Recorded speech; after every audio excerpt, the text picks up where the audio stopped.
Here we are again. Another one of these. Not a good reaction show.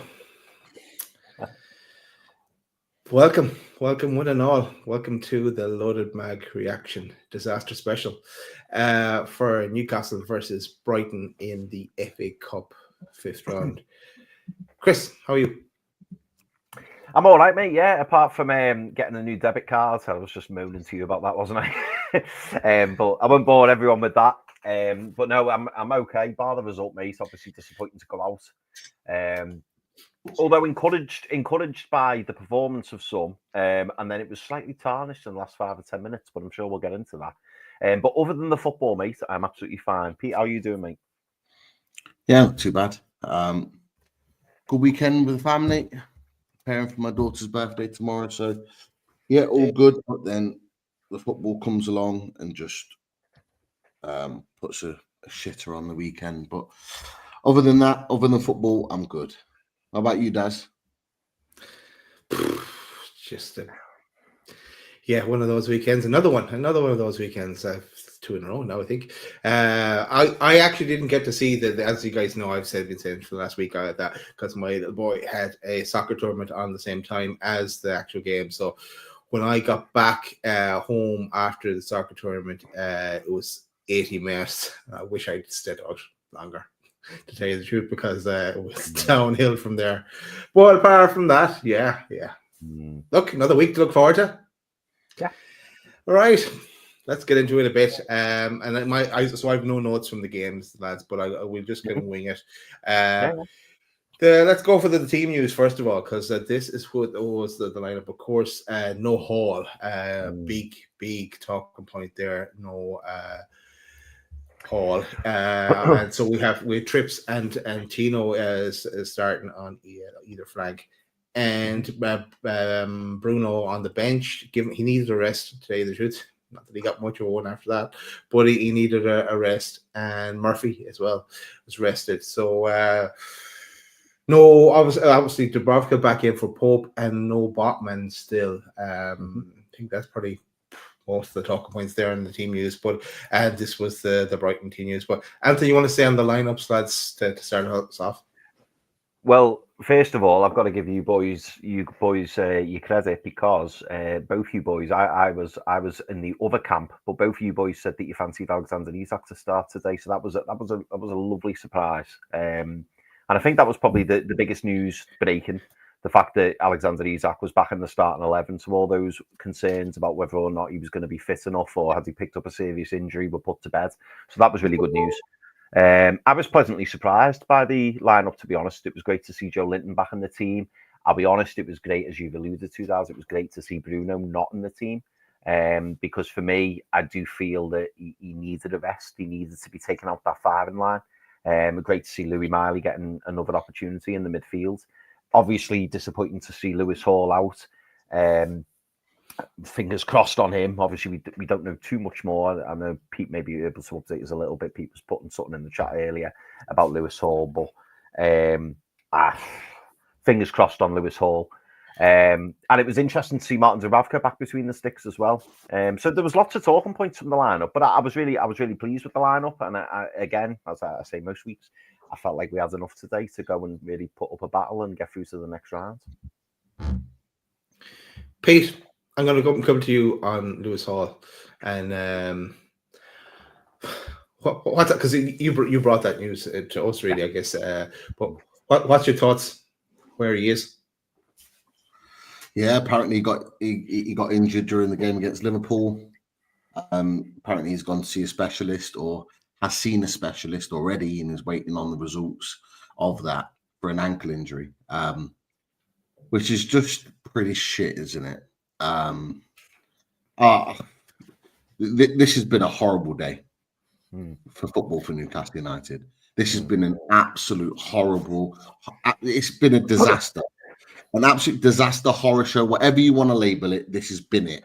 This day could have not got any worse for Newcastle United, and to come into that game knowing that he, who was arguably our best player against Liverpool, superb game against Mo Salah, to see that he's out, and look, we're living on a hope here that he can be fit within 2 weeks for the final. And even then, I don't even think if he is, he's probably going to be 100% fit. No. So we're going in with our left back, who is going to be coming up against arguably the best player in the world right now. That's half fit in a massive final. It's not good news. It really isn't good news. Hopefully it's nothing in that he's able to play on Monday and that we're maybe overthinking it, but that's more hope than anything else. Yeah, that's the update really on him, and that's what Eddie Howe had said after the game. So I just wish Alexander Isak hadn't played. I just wish Joe Linton hadn't played. I don't know. I wish today didn't happen yet. Yeah, maybe. It's been an honestly, I cannot. I'm fuming. I'm disappointed. I'm absolutely just distraught at that for lots of different reasons. Of what we saw. It was I guess bad. You're fuming, but you don't know what to be fuming at most because there's so many things that you could be fuming at. It's just it's whichever way you turn, it's a bit of a disaster. Well, more than a bit. Just to add in a little tinge of hope. Certainly, what I've read, could be wrong, but certainly what I've read is that Alexander Isak's fine. He felt something apparently. In fact, let me get the wording. I'll tell you the wording. I read it and I was like, okay, Chris. What's up? Sorry, Pete. Tightness. Yeah.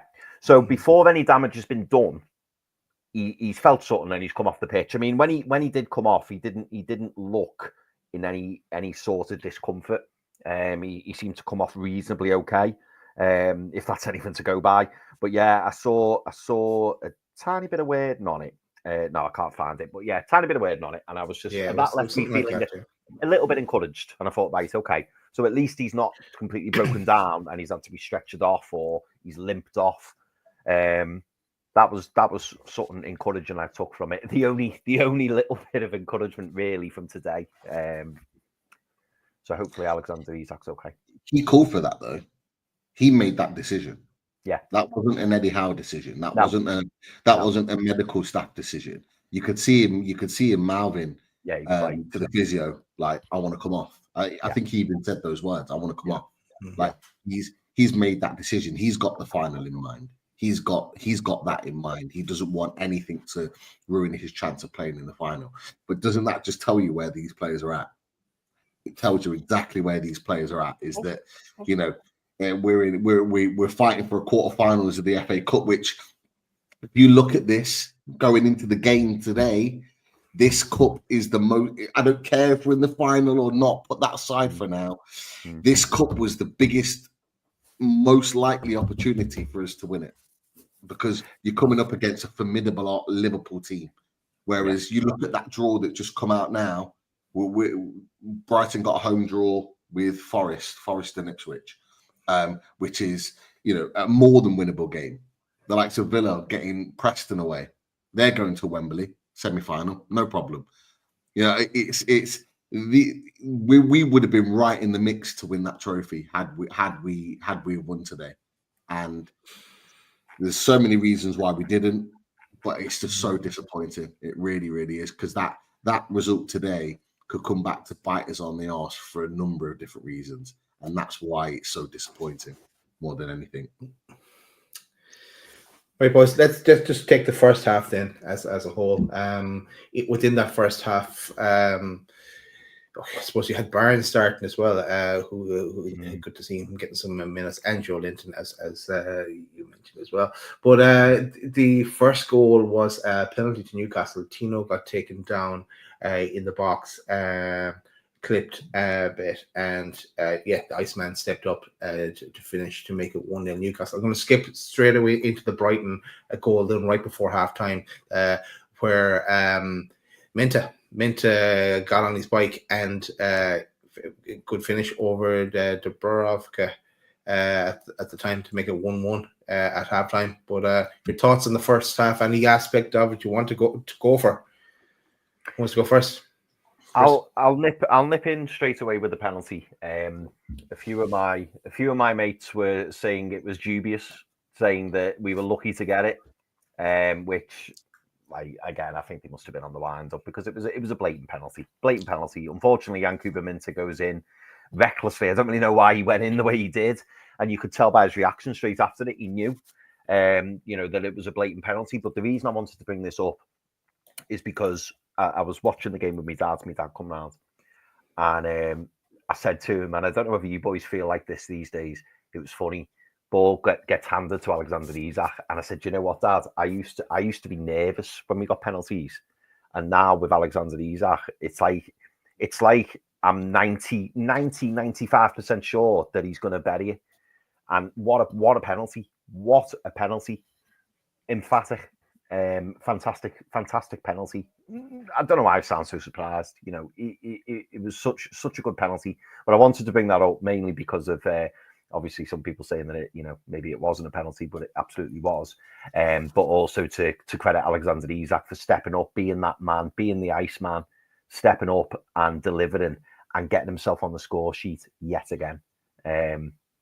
Fantastic penalty for me. So I don't know, Pete. I don't know whether you want to touch on that or not, but I assume you may want to. But I'm never in doubt with Alexander Isak. Never in doubt. When I knew it was when it was said it was a penalty, I'm just thinking goal.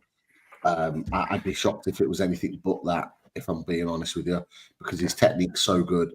That was probably the best penalty he's taken for Newcastle United. That was there was no stopping that. I think I put in the other chat. It was an absolute bullet. There's no goalkeeper that's stopping that. The height, the power. The swerve on the ball, it was brilliant. But I have to say, it was won by Tino Livramento, who I thought was the one positive bright spark in our team today. I thought Tino Livramento was excellent on that left-hand side, and I think that's quite telling, if I'm being honest with you. I think it's telling for a couple of reasons.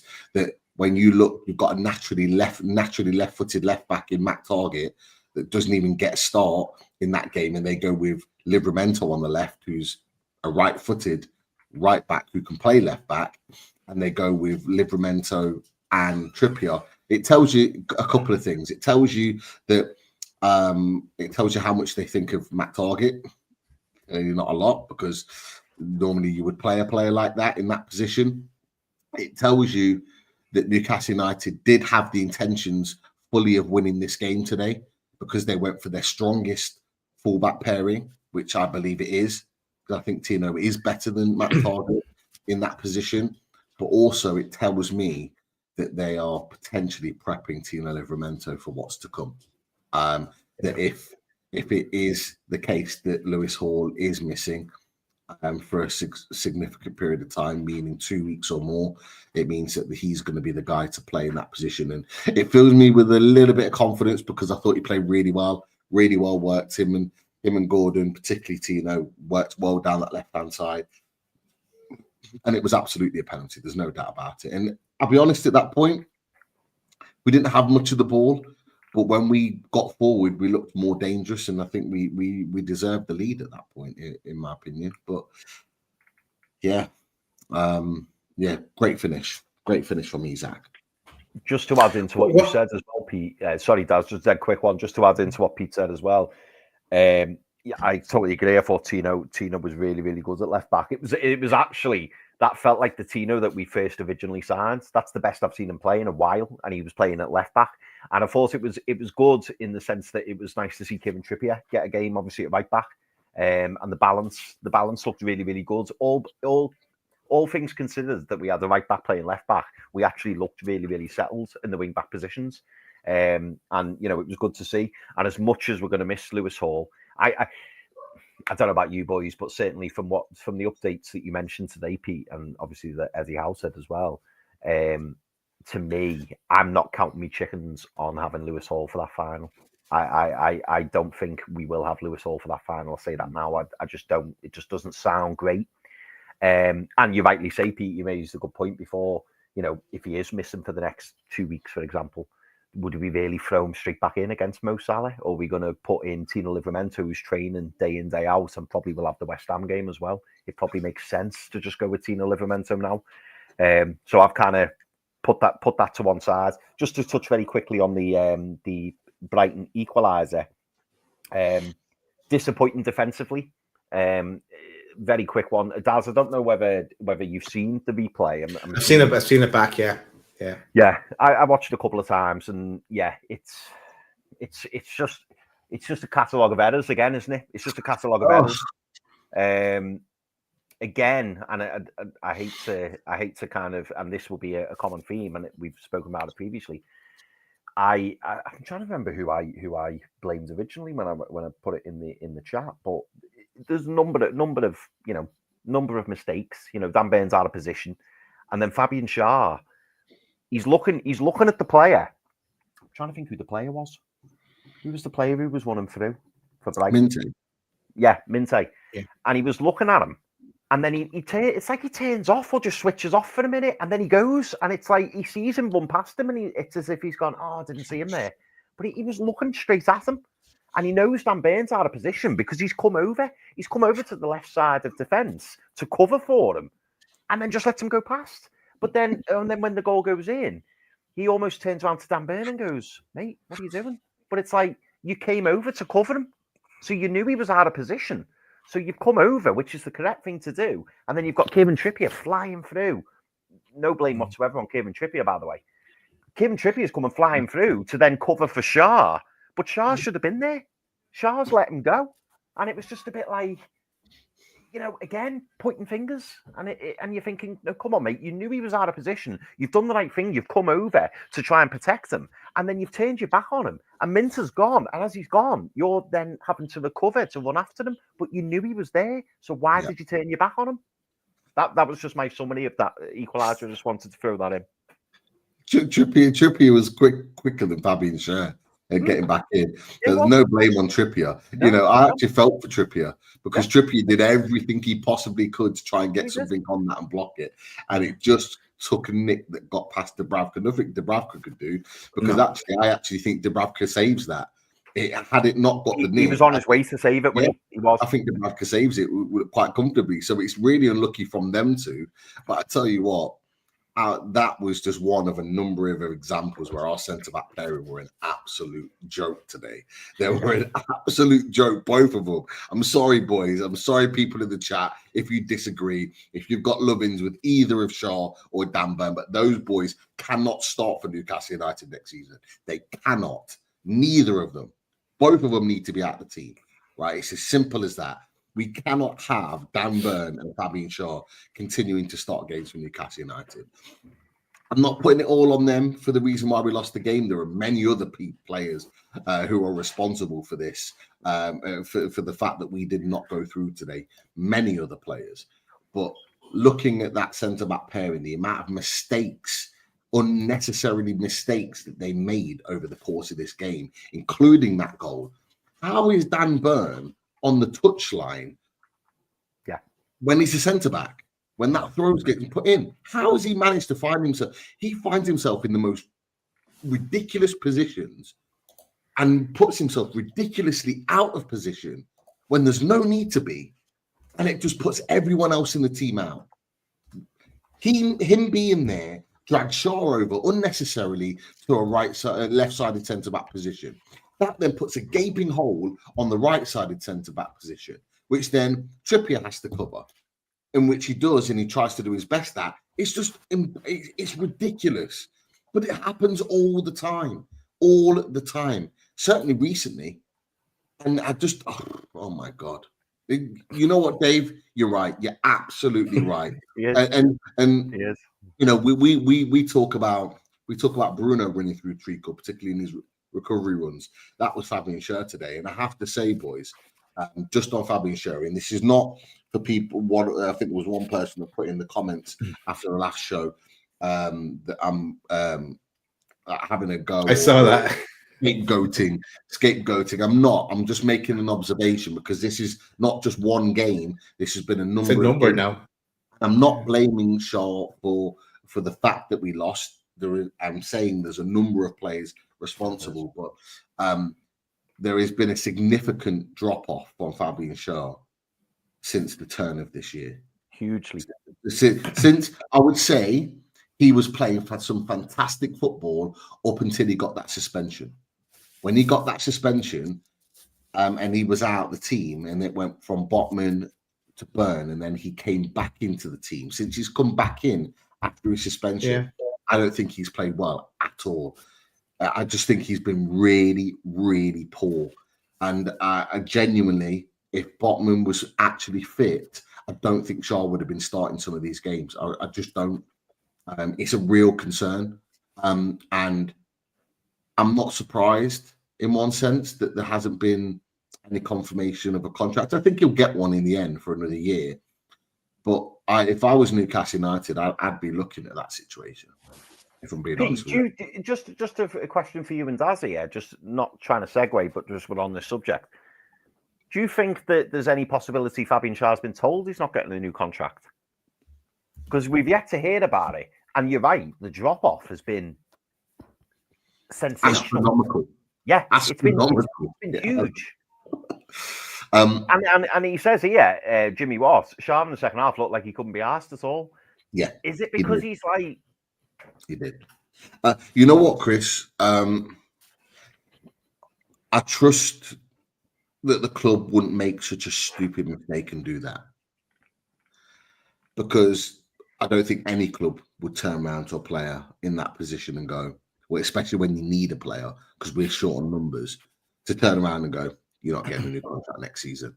I think it would be an absolute stupidity of a move for Newcastle United to do that. If I was Newcastle United, I'd be waiting until the end of the season, or certainly right towards the end, before announcing anything like that to the player or the agent. So I'm hoping that the club have made the right decision on that. But if they have done that, then that would absolutely explain the drop off, because he has not been good at all. He really has not been good. It makes no sense that they would do something like that. Whatsoever. They know that we need to play what we have, and they knew that we weren't going to strengthen in January as well. And moving Kelly on loan on top of that as well. You're on mute, by the way, Chris. And I'm going to come to you next, Chris, because I think there's some super chats in the chat as well. So maybe we go to them before we carry on into the second half. Yeah, absolutely. Cheers, Dazzler. So big shout out to LB1998. Thank you very much for the super chat, mate. Cheers, LB. Gordon has sabotaged you boys. That was silly, and we will come to that, LB. Don't worry, I have a little video of that as well, so we can run it through again and again. Yeah. But yeah, you're right. But he's right. Yeah, absolutely right. And Chris N, thank you very much, Chris, for your super chat as well, mate. Why can't we pass the ball like Brighton? Are you kidding me, Chris? Oh my God, Chris, I'm sorry. Chris N, I mean, by the way, I'm sorry. You got to get rid of 6 Newcastle United players out of that starting team and replace them if we want to play like Brighton. 6. I'm talking 6 Newcastle United players need to be removed from that team, and 6 new first teamers need to be put in that team if we want to play football like Brighton. That's the honest truth.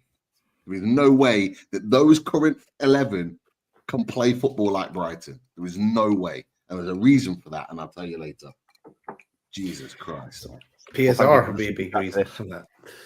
Yeah. Yes, thanks, Chris. Right, let's get into that second half. Again, boys, I have no idea what happened between 45 to 80, but I do know what happened after that. So did anything of note up until that Gordon incident happened between that time? So we missed over Isak putting the ball in the net but being ruled out. The through ball from Barnes, he went just slightly too early. He was offside, and that was in the first half, wasn't it? Was it early second half that, or was it first half? First half. I think it was first half. Yeah. Pete, you're probably me. I don't know. Yeah. In fact, go on. You go first because I've got an opinion on this. What's your opinion on it? Barnes is not releasing the ball early enough. That's what it is. 100%. Like, even he's like turning around to him afterwards, going, "Just release the ball." Yeah, he's going like this for ages, going, "Give me it." He gets the ball under his feet. He takes a touch, just release it. He didn't need the extra touch, the second touch. The second touch puts Isak offside. Then he decides, oh, yeah, maybe I need to play it. Just stupidness. Just absolute stupidness. It came through the whole team. Barnes had an opportunity to get an assist on his name. This is the problem. Give the man the ball. If he wants the ball, you feed the striker. You give him the ball. He had the opportunity to put the ball in the net. It was an emphatic finish. It was unbelievable finish. No chance the goalkeeper get anywhere near that. And he didn't. Just give him the damn ball. He wants it. This is what we don't do enough of. We don't provide enough ammo for our main man. And it's just ridiculous. We want these 2-3 touches on the ball. Bruno's the worst at it. Tonali does it as well. Well, in midfield, want 2, 3, 4, 5, 6 touches. You think at the elite level you're going to get 3, 4, 5 touches on the ball before someone comes in and clatters you. You're having a laugh. Move the ball quicker. Goes back to Chris N's point. We want proper footballers in this team. We want players that know how to play football, that know how to manipulate the ball in tight spaces. 1-2 touch football. We've got a 1-2 touch footballer in Sandro Tonali, and we're turning him into a 3-4 touch footballer because we've not got good enough footballers around him. It's ridiculous. Harvey Barnes is another example again today. Just sell him. Move him on. If he ain't doing the business, move him on in the summer. I'm becoming like to the point where I'm not messing around with these players and this team anymore. It's ridiculous. There are too many players, right, that are coasting right now. Too many players that are not doing good enough, right? Ain't going to do it. Ain't going to do the business for Newcastle United. Move them on. Get them out. No sentiment anymore. Forget it. Well, this is a great advertisement for Squad Game coming soon. Maybe sooner than we think. So keep your eyes peeled for that. But okay, let's move past everything in the first half. Sorry, Chris. Sorry, Daz. Just wanted to add in. The reason I wanted to hear Pete's opinion on that is because I was flabbergasted. I don't know if you heard it, Pete. I was flabbergasted when Ian Wright and Boy Keeman in the studio and they were saying, "Time you've won. Time you've won." And I'm like, what are you on about? Time you've won. He was there. He was there for a good, I'm trying to be sensible here. He was there for a good 4 or 5 seconds going, "Give me the ball, give me the ball, give me the ball." And then he thinks he's going to play the ball. So he goes. And then by the time he goes, and it was funny because as soon as he played the ball, I said to me, "Dad, he's off. He's off. He's off." And then he scores, as Pete said, emphatically. The finish was unbelievable. And straight, as soon as the ball hit the back of the net, I went, "That's Harvey Barnes' fault, that. That's Harvey Barnes' fault because he didn't release the ball quick enough." And then at half time when they went into the studio, it must have been first half. Half time when they went into the studio, they were like, "Oh, time you run better. Come on. Time, you need to bend your run. You need to time you run better." And I'm thinking, no, there was no suggestion at all that Harvey Barnes held onto that ball for far too long. And he did. Because you could see when they showed the replay, you could see Isak. He kept going forward and back and forward and back, as if to say, "Just give me the ball, just put the ball through, and I'll go." Because he had the beating of the defender all day, and he just played it too late. And then he goes, and as soon as Barnes plays it, his shoulder, it was a good half a shoulder offside. He was about there, wasn't it? Good half a shoulder offside, and you knew it was off as soon as he played them through. You knew it was off. But I can't believe that. They didn't place any blame whatsoever on Harvey Barnes. Couldn't believe it. Because for me, it was all Barnes. I'm just looking at. I've just seen Michael's comment in the chat saying he's going to start the final, so be positive, referring to Barnes. If I pick the team, he won't be starting for me. Not a chance. I'd much rather Joe Linton or Willock play on that left-hand side and have them to rotate than play Harvey Barnes at the moment. He is giving me no reason, and you boys know above me how much I think of Harvey Barnes, but he's giving me no reason whatsoever right now to justify a place in this team. He is not, when he's been given the opportunity, he hasn't taken it, right? And as much as I love certain players, right, I'm a performance guy. I'm a results guy. If you're not putting it in, if you ain't putting the performances in, you don't deserve to start. He does not deserve to walk in to this team because of the absolute stupidity of the other left winger that we'll talk about in a second, right? He doesn't deserve to start a cup final on a technicality because another player is suspended. He is not playing well enough. I would much rather those other two players take that position. He needs to earn it. He needs to earn it big time. Not a chance. Yeah, no, you're right, Pete. Look, we know that yeah, you are always flying the flag for Barnes. He's probably up there with Dubravka for you, though. Really up there, that high. Well, let's move on. Let's go to I have money message. Let's go to that. Don't do this to me, please. I'm already know what this is. It's part of the therapy, Pete. It's part of the therapy. Stick with me. Lie down on the couch. Stick with me. Right. Let's go to it, boys. Let's do this. Let's look at this again. What the fuck is he at here? Flash.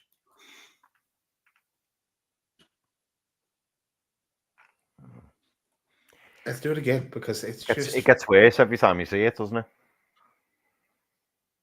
As soon as he does it, look, play that again if you can, Daz. As soon as he does it, at that point he knows what he's done. He knows exactly what he's done there, and he knows he's messed up big time. And he's there's another picture later. I don't have it, but I've seen it, and he's like pointing it to him, like and laughing, going, you know, like you're messing that kind of. Because he knows then he's screwed. He knows. He's given the referee a decision to make, and the referee, you can see in his face. I forget he mouthed something, but it was as if to go, "What do you want me to do? What do you want me to do? You've literally raised your hands at him." And the most frustrating part about all of that was the linesman had called offside. The ball was offside, so there was no need to do it. He's just lost his head for that split second, and unfortunately, it's cost us big time. I just want to add in this comment that someone's put in because I didn't know this. So this is a bit of breaking news. I didn't know this. Aaron Kane says Eddie's confirmed the club will appeal the Gordon red card, but we know that appeal will get rejected. I'm annoyed because this is Pope all over again.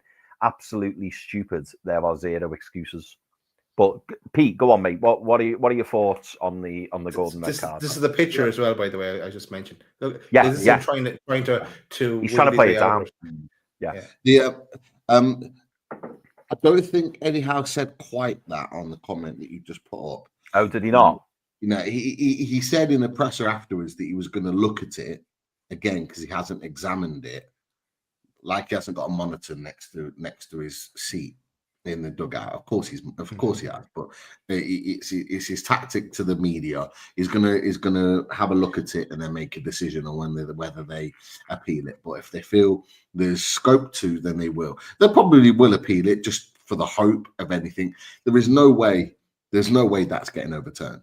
There's no way that's getting overturned at all. It is an absolute embarrassing moment for Anthony Gordon. And you know why it's even more frustrating and even more angering is that the ref had already blown at that point that there was a stoppage in the game because of, I think, of an offside or some decision. It had already blown. And so that whole passage of play there that caused the red card never needed to happen. And it wasn't like the ref wasn't close enough. The ref is like 10, 12 yards away from the player. So the whistle is loud enough for everybody to hear. Why? Because everybody stops other than Gordon. And of course, a player is going to try and goad him into that. And to be fair to Gordon, you know, he had that tag of having a moment like that coming from Everton. And he had the moment at Brentford away. And since then, he hasn't shown it at all. And I thought, and I think we all thought that he'd shown a level of maturity to really kick on, and it had been obvious, like the way he speaks, the way he acts, it looked like he'd really moved forward. That was him throwing a strop, right? That was him throwing a strop today, and I tell you why, because he was getting more and more wound up as the game was going on because he was making runs and he wasn't getting the ball. You could tell, even in the first half, Isak had the ball a couple of times. Gordon didn't make a run. I think Isak had a shot where he cut inside rather than playing Gordon in early on in the first half. You can see his arms are up in the air and he's getting frustrated and he's doing all this. He did it about 3 or 4 times in the first half and he's not getting any joy. He was clearly desperate for a goal today because he's making these runs. He wasn't getting the ball. His arms are up in the air. And that is a result of it. That's what it is. It's a result of his frustration of not getting his own way. Well, I'm sorry, Anthony Gordon, you don't always get your own way, but you got to play for the team. And that was an Anthony Gordon today playing for himself and not for the team.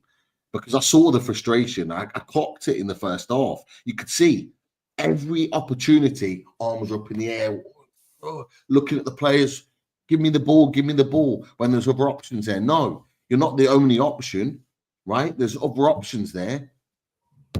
Get on with it. You know, you're a professional player. Get on with it. But that was coming.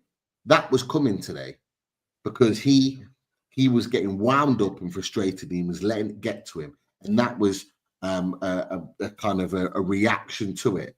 But that reaction has not only screwed him out of a final, it's potentially put Newcastle United out of a potentially winning a final, right? And that's season defining right there. Season defining. We lose today because he gets sent off, and yeah, they went down to 10 men as well. But it changed the complete flow of the game. Him getting sent off, so he gets sent off. Not only that, but he's missing for West Ham, which is a massive game, and he's missing for Brentford at home the game after that, which is also a massive game. So we've got a 3-match ban on the back of that.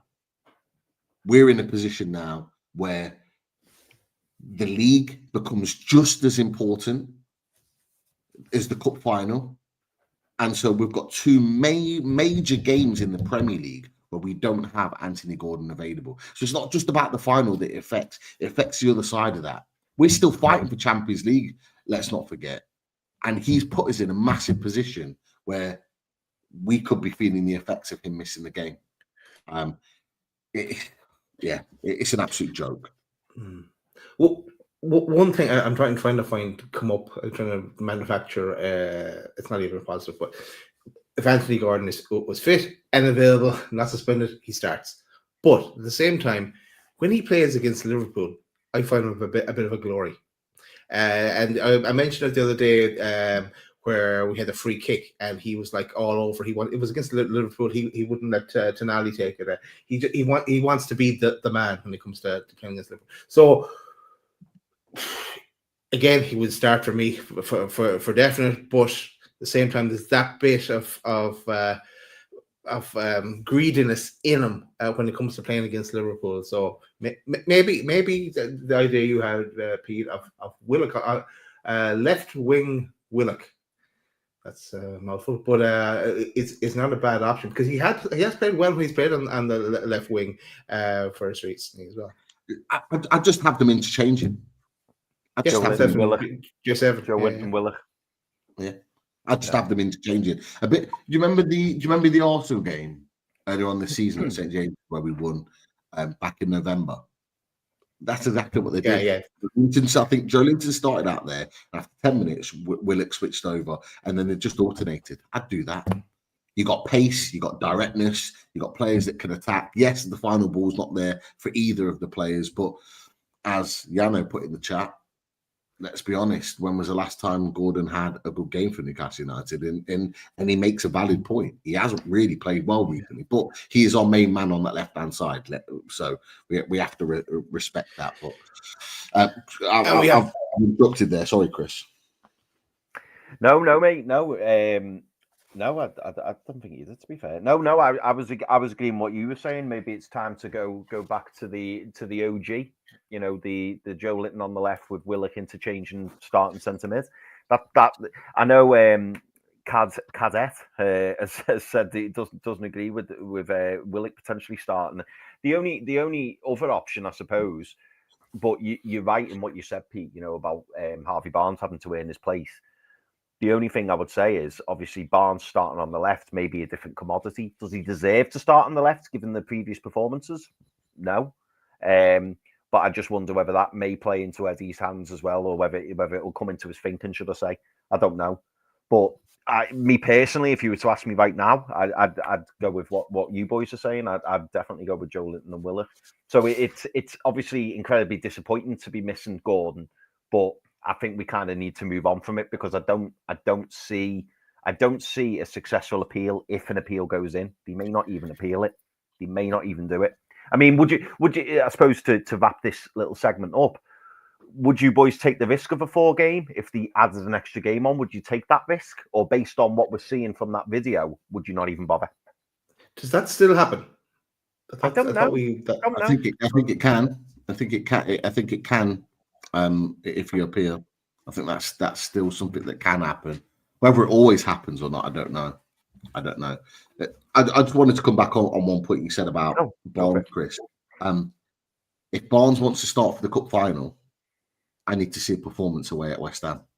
Mate, that's his cameo. That's him going. I want to, and he plays left wing, and then he goes, "You want the final?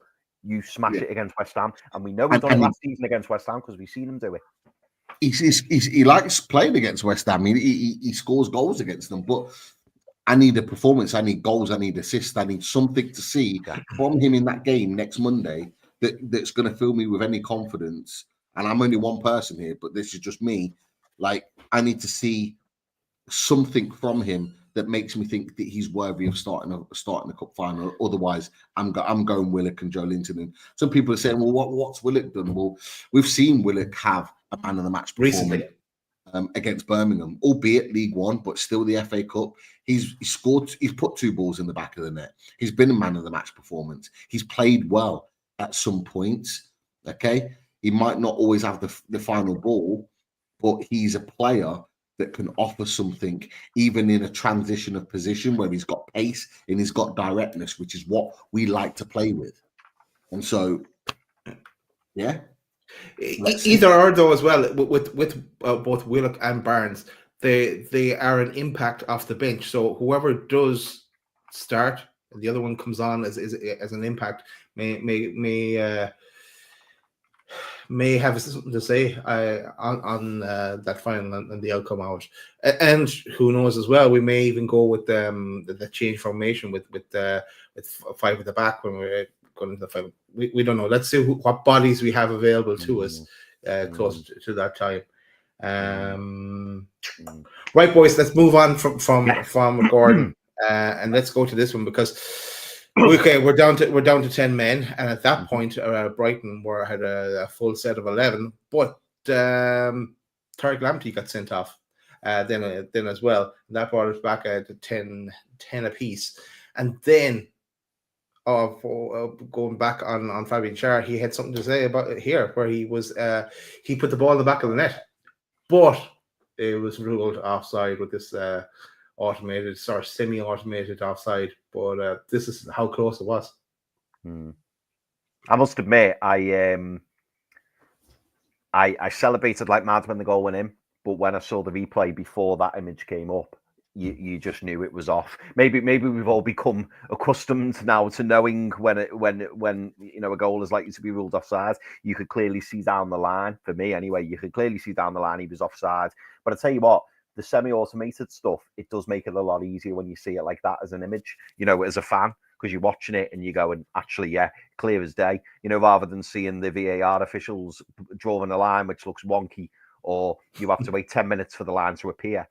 This is much better. I will say that. As disappointed as I felt much more comfortable seeing that, knowing that, there's some kind of automated system that's making that decision. It did look off to me anyway. As I say, I celebrated the goal because it was very split seconds, quick time. But when I saw the replay, I just knew it was off. I just knew it was, which was devastating, obviously. But it was same for the Isak one in the first half. Yeah, same.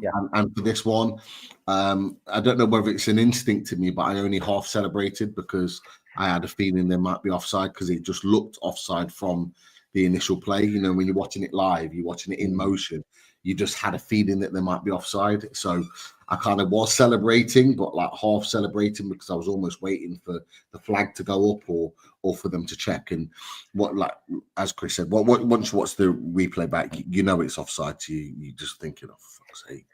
I went fucking mental, mate. I went mental and then seen it and was like, oh shit.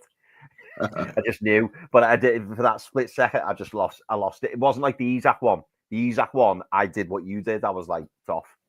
Yeah. But that one, I did think it was on, and then I saw the replay, and it was like, no, it's not. Yeah, I sent my voice note. Well, sorry, I did a little voice note. It didn't go through. And I said, "Oh, hang on, I might wait a second here before doing it again." Right, boys, that took us to 1-1 full time. Into extra time. Jeez, I can't remember. Not an awful lot happened in that first period extra time. Really. That took us to the second half of extra time. And yeah, we know what happened then. Unfortunately, Danny Welbeck, he put the ball in the back of the net to make it 2-1 to Brighton, and they went through on the night, on the evening. But let's maybe talk about their goal. Who's at fault there? Dan Burn?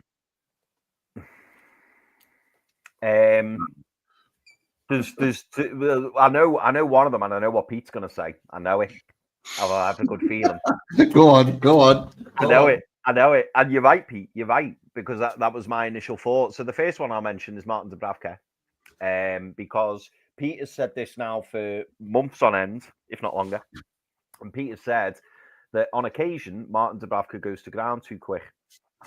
And as much as it's a really good finish from Danny Welbeck, I actually don't want to take it off Danny Welbeck because he's actually stretching. And it is a good finish from Danny Welbeck. But when you watch the replay, Martin Dubravka is going down, thinking he's going to blast it. So he's trying to, make himself as wide as possible. But he goes down too quick. Now, if Martin Dubravka just holds himself, maybe does. I mean, I'm thinking off the top of my head here, so excuse me if I get it wrong. But a bit like a Peter Schmeichel was, and just make himself a star, just as big as he can. That ball doesn't go in. Because Danny Welbeck doesn't get that much height on it.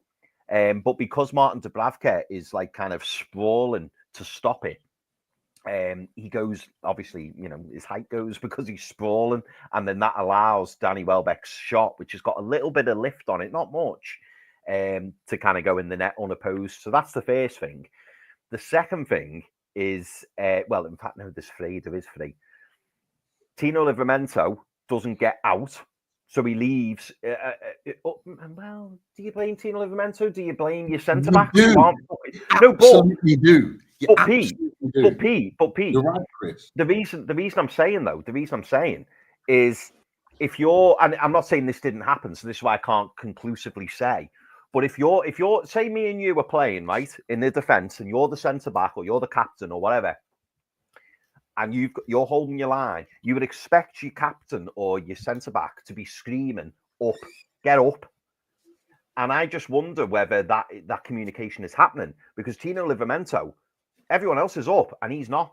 And I'm thinking, so yes, he's wrong, because he's keeping Danny Welbeck well onside. And I'll be honest, when the goal first went in, I thought, oh, is it off? And then you just see Tino Livramento just daydreaming, marking the man.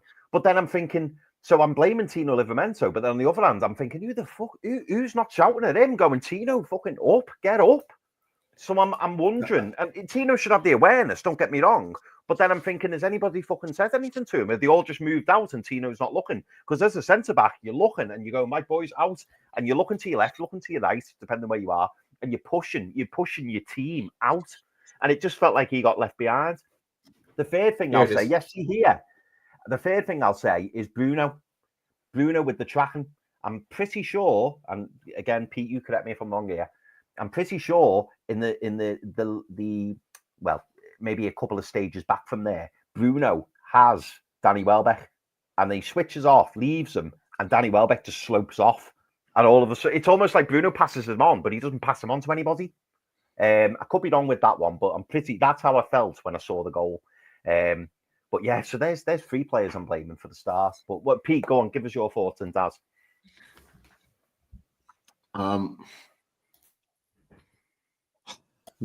We need to rewind about 15 seconds before this, because out wide. about 49 minutes. out wide on the right-hand side, near the halfway line, Martin Dubravka picks the ball up, unopposed, and just gifts Brighton the ball back unnecessarily. That's where this goal starts from.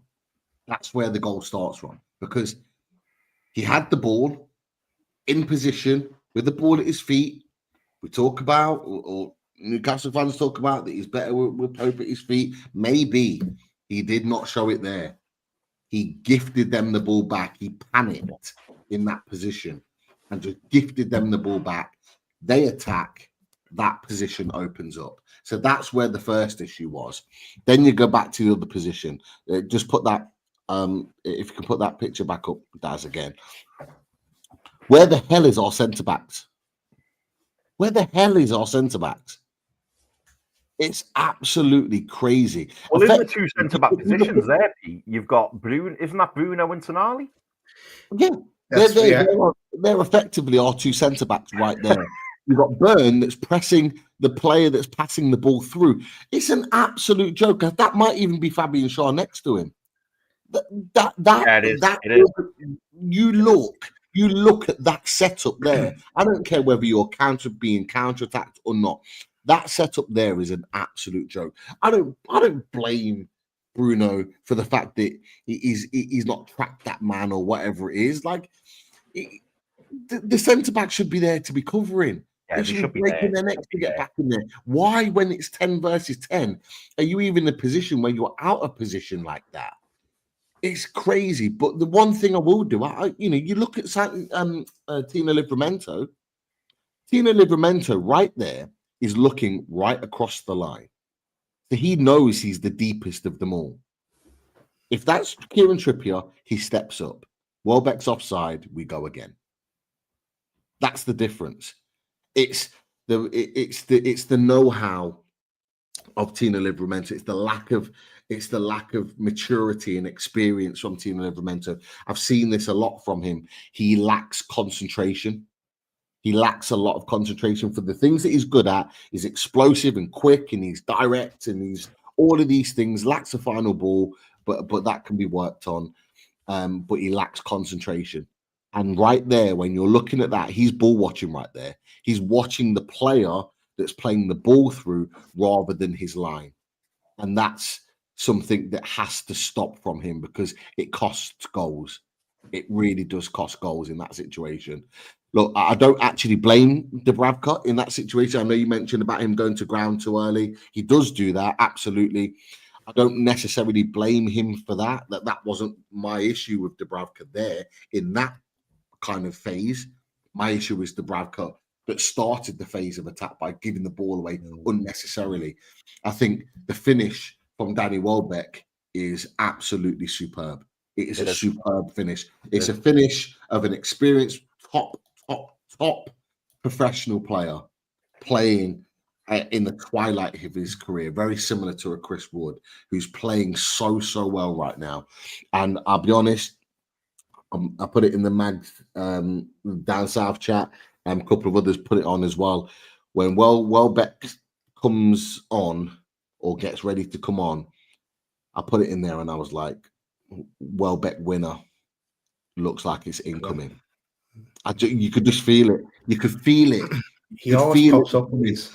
I had no confidence that we would score once Isak left the pitch. That's my issue right now, is that we don't look like we're going to score. And so I feared it. It was through hope that I thought we might have a chance of getting a goal. But when Welbeck came onto the pitch, I'm thinking, if he gets a sniff, he's putting one away. And unfortunately for us, he did, and it was a superb finish. You know, no arguments with that. And yeah, at that point, boys, I knew it was game over. I just knew it. And you know what, lads? We didn't say it at the start. Congratulations to Brighton. Congratulations to Adam as well. But best of luck going forward for them in the rest of the competition. For us, the big thing is what we're missing now going into the game against West Ham and the League Cup final and the game against Brentford, and not knowing will we have Botman back and a fully fit Botman back. I think for me, he has to start at West Ham to get some level of fitness into him, play 45 minutes or something just to get back into it again. Gordon, we don't believe Appeal will be any good. With Hall, we don't know what the situation is there. We may find out more, or maybe a bit of bluffing as well from Eddie as in the lead to the final. I think Trips as well. It's went off holding his back as well. We don't know what's the story with Isak as well. Tightness, but what is the actual story? Is that all the problems? Obviously, Gordon. We touched on there already. Isak. There's a lot of problems. Who? Isak as well. Yeah, Isak. Yeah, it's the big one. I didn't know if you said Isak. Yeah. There's so many people you kind of forget. There's at least 5 worries going into as we get closer to West Ham and then that League Cup final. I'll tell you something else as somebody as well. For another game, and I don't want to go off down a black hole here. Yeah, Babbitt hole. That's what I was looking for. I was going to say, I don't know what I was going to say.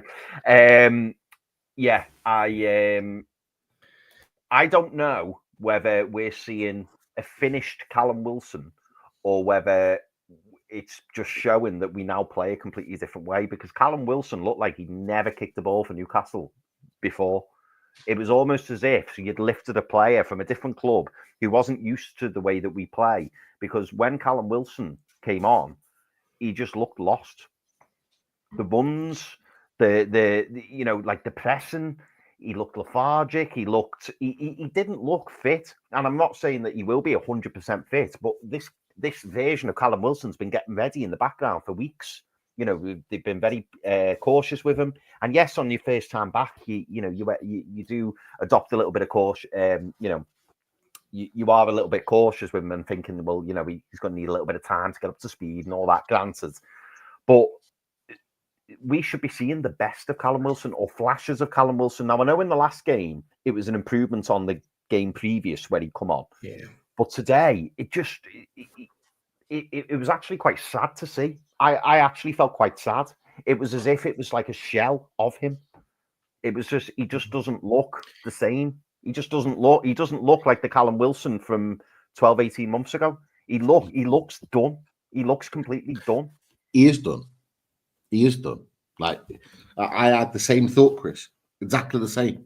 Like, watching Callum Wilson play today just made it confirmed in my mind that he will offer nothing between now and the end of the season. Like, he just reminded me of a little bit of a headless chicken, just running around. He was just running another fucking contract either. And this is the thing, like we as a team have become so accustomed to what Alexander Isak gives us in the team, because Alexander Isak isn't just the in and behind guy or in the box guy. He links the play, he drifts out left, he drifts out wide. He can create moments for the team. He can travel with the ball at his feet and take on 2 or 3 men and create something. The nutmeg, Pete. The nutmeg. Not just the nutmeg, but even before that, the flick over his head and the spin flick over the head on the halfway line. Like he's got everything about his game. So we have a complete striker, a complete centre forward in Alexander Isak, and then we've got Callum Wilson. With all due respect, that is just a box man.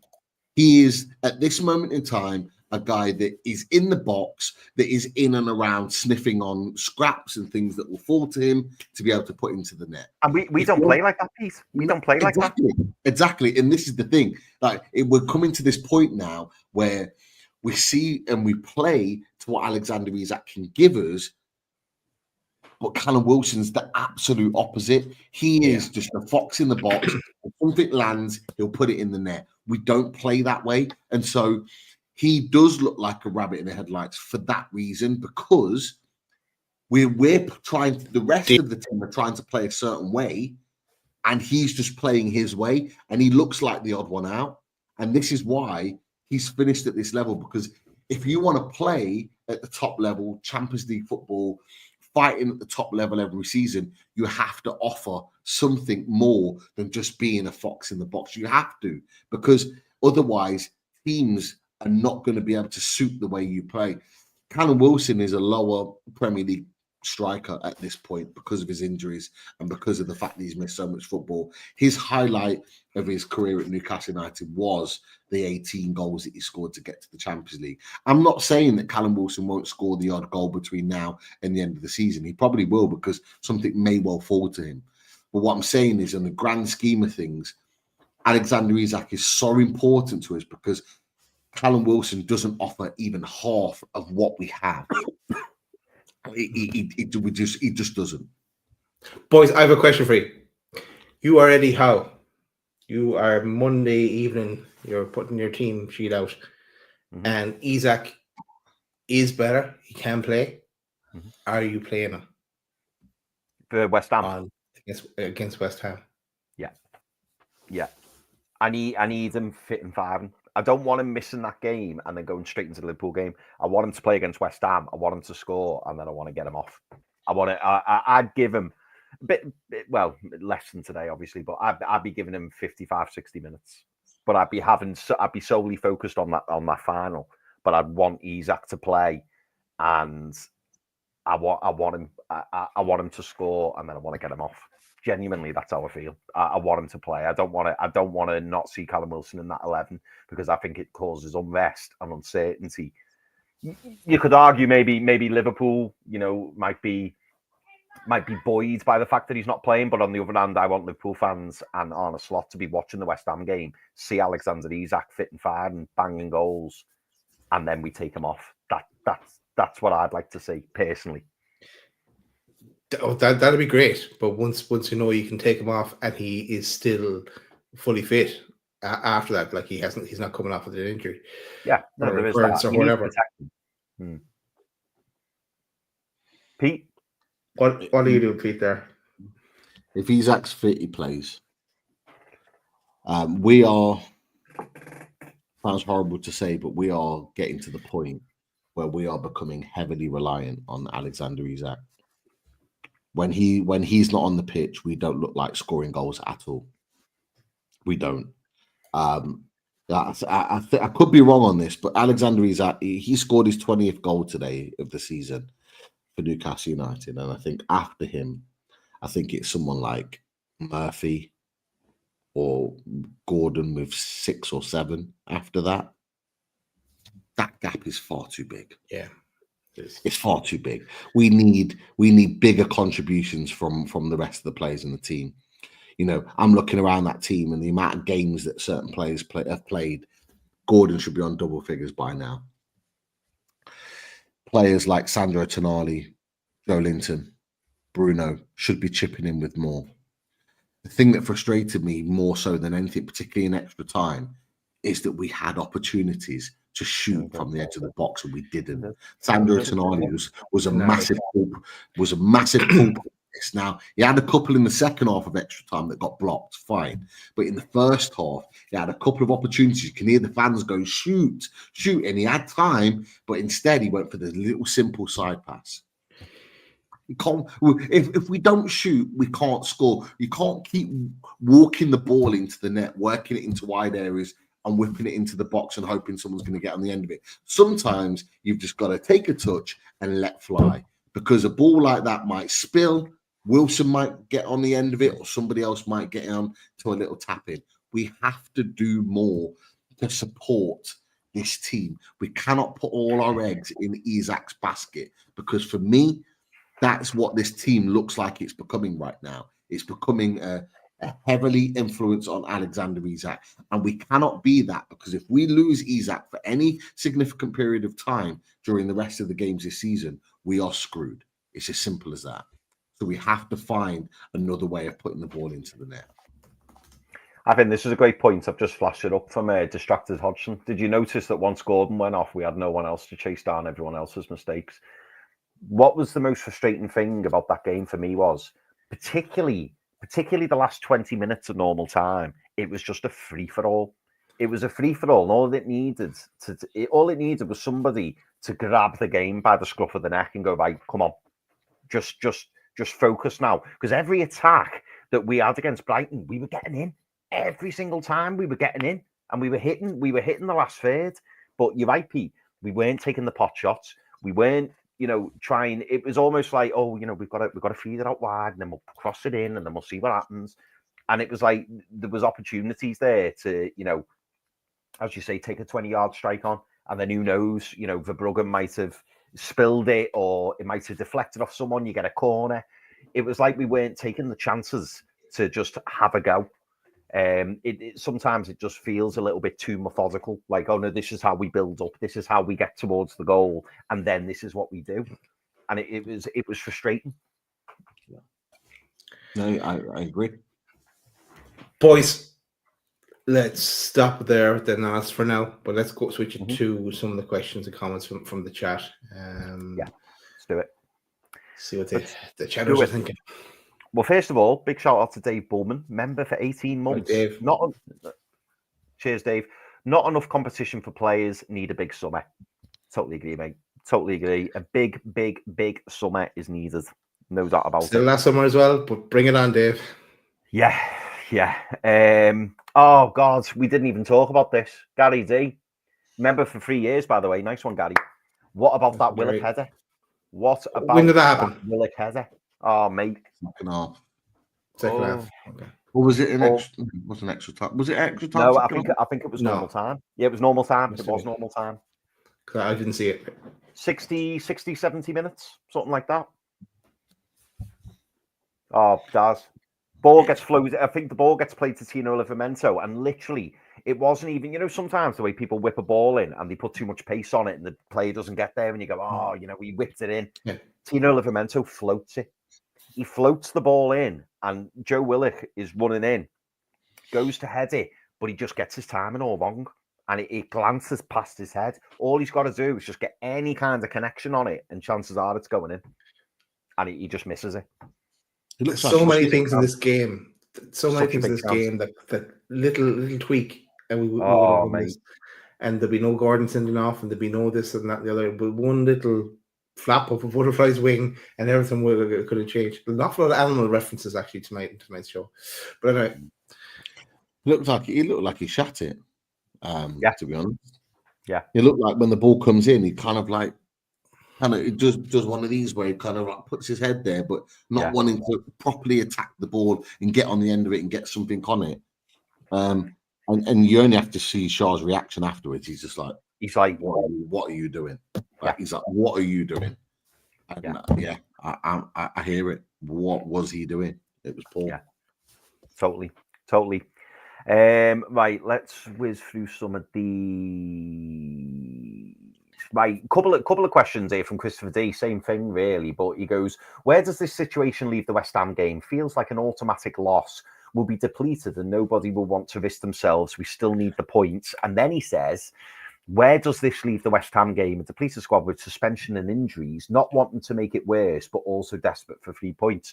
How do you boys see this West Ham game based on what Christopher's saying there? Is this very much, I mean, Pete, I know you just mentioned earlier that, we've got to focus on the Premier League. We've got to make sure that we qualify for this Champions League and try and get as many points as we can. But how are you, if you're Eddie Howe, how are you approaching this West Ham game on Monday? Must win. It's a must-win game.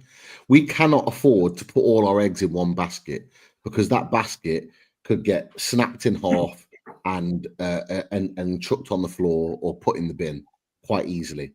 You cannot put all your eggs in a Carabao Cup final basket against Liverpool, arguably the best team in Europe right now, with arguably the best player in Europe right now. You can't put all your eggs in that basket because there's no guarantee that you're going to win that game. So what you need to do is look at the bigger picture. And if we want to aspire to be the team that we want to be, fighting on all fronts every season, we cannot afford to just be so tunnel visioned on one game. Yes, it's a great occasion. We're going to Wembley. We could win a trophy. Brilliant. That's where we want to be. That's where we want our team and kind of expect our team in the years to come to be every year. But to do that, we have to ensure that we are playing minimum European football, ideally Champions League football, and we still have an opportunity to do that. With how tight that league is right now and the fact that everybody else is going to play over the weekend before we do, We need to ensure that we put ourselves in the bit. There's no point sidestepping that West Ham game and going, there you go, West Ham, 3 points for you. Do you know how many points West Ham are on? West Ham are on 33 points currently. They'll be on 36 points if they beat us, and that puts them less than 10 points behind us. Just put that into perspective. That puts them less than 10 points behind us if they beat us. Now, I'm not saying they're going to catch us, but I tell you what, it's a lot closer than we think it is. And for a team that we thought were absolutely dead and buried and nowhere near us, it starts to pull us closer to that. And not just us, other clubs as well, granted. Yeah. But the issue is that we need to keep fighting and pushing further up the pitch. And that's the reality. Now, fuck that comment. Don't put that on. Don't put that. I haven't seen it. What is it? Oh, it's Wolfie. It's Wolfie. Wolfie. So for me, it is an absolute must-win game. It's a must-win game on Monday. We have to win that game, and those players need to turn up and put a performance in. I don't care whether they're desperate to play in the final or not. They play for this club. They play for the shirt. They play for the badge. They need to turn up and put a performance in. Because I tell you what, if we create chances, we can score goals against West Ham. They give chances up. For as good as they are attacking, they give chances the other way. And so we have opportunity to score. We need our best players playing. We need everyone fit and firing. And we need to make sure that we win that game. That's where I stand with that. And Daz, what about you, Dan? Sorry. Go on. Just to add an extra for Daz, a little extra. Same kind of question, but I'm just throwing it in there. Lee Jones also asks Daz, would you play a weekend 11 against West Ham to not risk anyone, or are you going down Pete's road? No, I'm on the same road as Pete. I love the way that Wolfie's waiting in the long grass. As soon as we mention Champions League qualification, he's in. So I'm surprised Charlie's not here, mate. I'm surprised Charlie's not here comes Charlie. No doubt there'll be some sleepers behind watching and taking note of what we're saying. But hey, look at if you offered us the League Cup trophy or Champions League qualification, we're going to take the League Cup trophy. We've been down that road before. With the Champions League. I think we've given it a better shot this time. We wouldn't get as bad a draw. Blah blah blah blah blah. Different format of the competition. But as things stand, we have a better chance of getting qualified for the Champions League than we do of winning the League Cup. Just that's in my head. That's the way it is. But no, we have to go gung ho on the league still. And if we. We said it even before that we have to be in that mental state of winning games again. We've only got one game left to play before that League Cup final, so we have to go and win that one to give us that positivity leading into the League Cup final if we are to have any chance on the day. So yes, I am going for that West Ham win as well. Don't play a weekend 11. No, we're already depleted. Yeah. Foxy says West Ham is not a must win for me. It's a must not lose. Which is an interesting theory from Foxy. Quick one from Clouds. Clouds says, and I just want one word answer for this. Who plays left back? Tino. I'm hoping it's Hall. I don't think it's Hall. I don't think he's going to be fit. I think it'll be even. I think it's going to be close for the final. I even think it's going to be close for the final. I'm worried. The fact that they've had to take him to a specialist worries me. No, Niall. No, please not Target. Please. Honestly. He was poor when not Burn either. He was poor when he come on. No. Wolfie, what are you doing? Wolfie, don't do this. You say in the other comment a minute ago that you're for the Alliance, and now you're telling us you want Dan Burn left back. Get out, man. Get out. No, Tino Livramento on the proviso that Trippier is fit. Yeah, I agree. I'd go Tino. I will go Tino. Probably call Alex Murphy. Go on. probably a quick one. I was watching him play actually against for Bolton the other day. I was on the Sky Plus. So yeah, he was doing well. Got a clean sheet as well. Oh, fair play. Yeah, it's probably a quick one, this, but Peter Moyle says Asula ignored again. And Tom Dixon says, question for the lads, what does Asula have to do to get a game he should have been on before Wilson? Do you agree with that? Well, Wilson, if Isak can play against West Ham, Wilson does have a good record. We say this every year against West Ham. But it's getting to the stage now where Asula is moving on. He's moving. He's getting more of a. He might see more of a chance soon because Wilson has done maybe. Pete? Boys, is it? Asula's not ready for me. I'm sorry. I'm gonna end up dying on that hill. But you don't know what he's so unpredictable though. He doesn't know what he's going to do himself. But I'd throw him on for like if Isak can play. Maybe you start Wilson, but I'd be coming towards that second half. I'd be thinking of bringing on Asula. I've got no issue with throwing him on, Daz, late on in the game. But like, if we're talking about a genuine, bona fide, ready replacement for like it to play instead of Callum Wilson, for me, he's not ready. I think we'd be setting Asula up to fail. I think Asula is an option off the bench. I think Asula needs a loan. He needs proper football where he's going to be playing week in, week out to really hone his craft and develop his game. I just don't think he's ready to be putting into this type of situation. Just my opinion. I think it's telling that the games that he's played well in are against Bromley and Birmingham. I think that tells the story of where he's at in terms of his ability. I think he just needs to keep playing matches. But for me, I wanted to ask you boys, is it out the realms of possibility that if Isak and Wilson are both fit, that they both start against West Ham? No, this is a no-no for me because to risk both of them seems absolutely crazy. So I think only one will start. My only issue is I take what Dad says as well, by the way, but I assume we will stick to the 4-3-3. And if it means pushing Isak to the left, then I don't want him there. I know he can play left very, very well, but I want Isak through the middle. I want him to be the predominant main source. If you were telling me Wilson and Isak up front together as a two, yeah, possibly. Because if you look at the setup we played against Anfield, particularly in the first half, I think we played it quite a little bit in the second half. We actually set up behind the ball. When Liverpool had it, we set up as a 4-4-2. Yeah, so Gordon kept drifting into the middle, didn't he? And then Willock went out to the left. Yeah, Gordon. Why not play that today then, lads? Because we're at home rather than trying that when we're away. I think because Joe Linton was back, I think that changed the narrative. I'm going off what I think. I know. I think because Joe Linton's back, I think that changed the narrative of changing the formation. But actually, against Liverpool, we did play as a 4-4-2. Gordon's starting position was inside as a front two. Willock was the left winger of a four in midfield.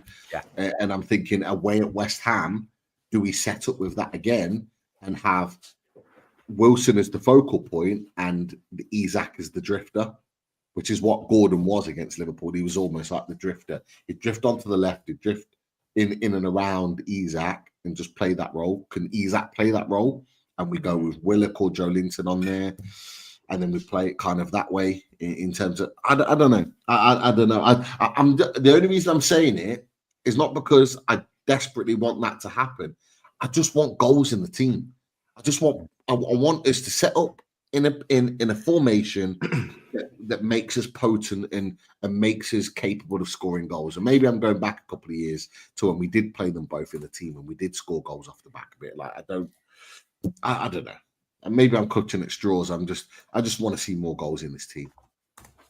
And maybe on the subject, Mac and Wilson together might help Wilson to be able to score more. I don't know. Sorry, Chris. Go on. No, mate. No. I was just going to say on the subject of formations, Genie Estevan says, question, boys, what's your thoughts on our off-the-ball, low-block 4-5-1 shape? Sorry, did someone ask for goals? we need them. Not just off him. Yeah, and that's it. Yeah, he's giving us goals. He's fine. he's okay. There's no picture of Wilson like that. Trust me. No. Wilson's like, yeah.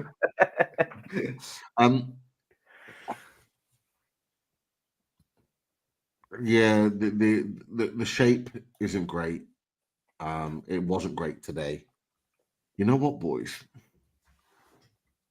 If Botman somehow miraculously gets fit, and to be fair, I was worried about Botman today because I fully expect him to play and start. But Eddie Howe said he was very close to being involved today, but it didn't quite feel 100% now. For me, he has to play against West Ham. He has to play against West Ham. Botman. If he doesn't play against West Ham, he's not in the final. Yeah, he's just not.